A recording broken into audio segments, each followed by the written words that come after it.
আসসালামু আলাইকুম। আশা করি আপনারা সকলে অনেক ভালো আছেন। আজকে আপনাদের সামনে আরেকটি নতুন একটু ওয়াচ রিভিউ নিয়ে হাজির হলাম। তো আজকে আমার হাতে একটি ক্যাসিও কোম্পানির ওয়াচ রয়েছে। এই ওয়াচটা রিভিউ করার প্রধান কারণ হচ্ছে এই ওয়াচটা সরাসরি সাউথ কোরিয়া থেকে কেনা এবং প্লেনে নিয়ে আসা, সরাসরি মানে পাবলিক না সরি প্রাইভেট হিসাবে। তো যেহেতু এটা প্রাইভেট হিসাবে একটা ওয়াচ মানে শখ করে কেনা, তাই ওয়াচটা আপনাদের সামনে রিভিউ করতে নিয়ে আসলাম। তো প্রথমেই আমরা চলুন বক্সটা দেখে নিই। বক্সটা শুধু ক্যাসিও লেখা আছে, সাইডে কিছু নেই। ক্যাসিও ব্র্যান্ডিং ক্যাসিওর লেখা, তাই ক্যাসিও। বক্সটা চলুন আনবক্সিং করে দেখুন। ভিতরে ঢুকে ক্যাসিও লেখা, ভিতরে আরেকটি পার্ট রয়েছে, পার্টটা আমি একটু খুলে রেখেছিলাম। তো এই পার্টের ভিতরেই প্রধানত এটা খুলতে হবে। এখানে যে কোনো একটি ধরে, এখানে যে কোনো একটি অংশ ধরে টান দিতে হবে এভাবে। তো চলুন আমরা এটা টান দিই। এটার ভিতরে আর কিছু নেই, এর ভিতরে ওয়াচ। প্রথমে আমরা মেন ওয়াচটা দেখি।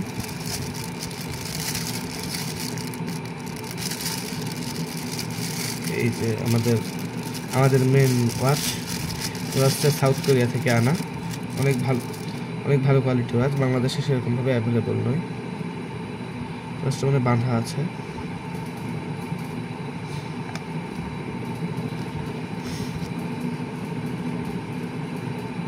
একটা tag, Casio blue best resin band, men watch. এরপরে দেখতেছি বক্স কন্টেন্ট আর কি রয়েছে এখানে।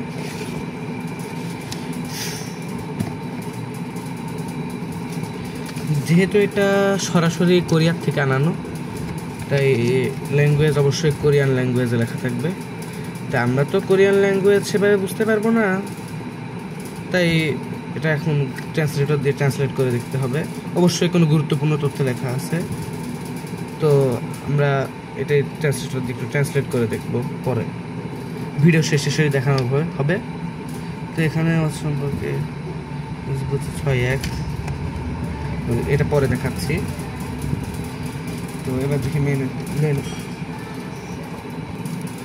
তো এটা হচ্ছে মেন ওয়াচ, টাইম সেট করা রয়েছে। ওয়াচটার কালার মোট কী ভ্যারিয়েন্টে পাওয়া যায় সেটা আমার জানা নেই, কারণ আমি যেহেতু এটা বিদেশ থেকে আনাইছি, এটা আমি এই কালারটা পছন্দ হয়েছে তাই এই কালারটা এনেছি। এটা ওয়াটার রেজিস্ট্যান্ট।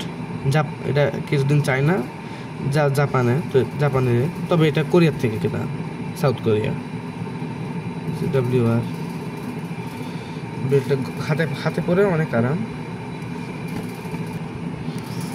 তো এখানে আমি ওয়াচটা হাতে পরে আছি, ওয়াচটা হাতে পরে আরাম আছে, কোনো সমস্যা নাই, হাতে দাগ বসে যাওয়ার সম্ভাবনা নাই, কারণ অনেক কমফোর্ট ফিল হচ্ছে। আর তাছাড়া এটা আমার রিস্টটা মোটা জন্য না, কেবল 2 ঘর পর্যন্ত চিকন রিস্ট হলে এটা আরামেই চলে। তো যাই হোক, অনেক সুন্দর ঘড়িটা।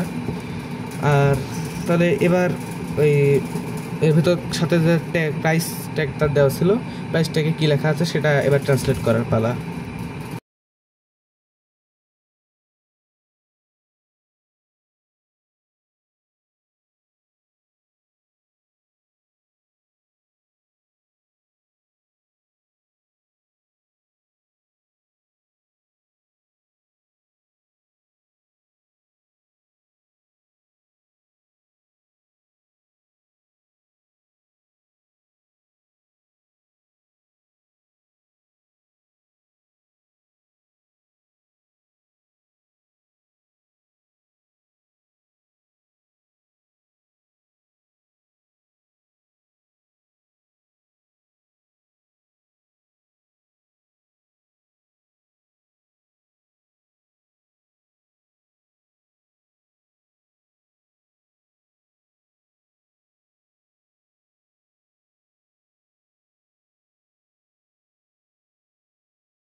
তো এই ছিল আজকে আমার স্মার্ট ওয়াচ রিভিউ। সামনে আরও ভিডিও পেতে আমাদের চ্যানেলটা লাইক সাবস্ক্রাইব করে রাখুন। ভিডিও ভালো লেগে থাকলে ভিডিওটা লাইক করবেন, চ্যানেলটি অবশ্যই সাবস্ক্রাইব করবেন। তো সামনে আরেকটি নতুন ভিডিওতে দেখা হবে ইনশাল্লাহ। সবাইকে আল্লাহ হাফেজ, আসসালামু আলাইকুম।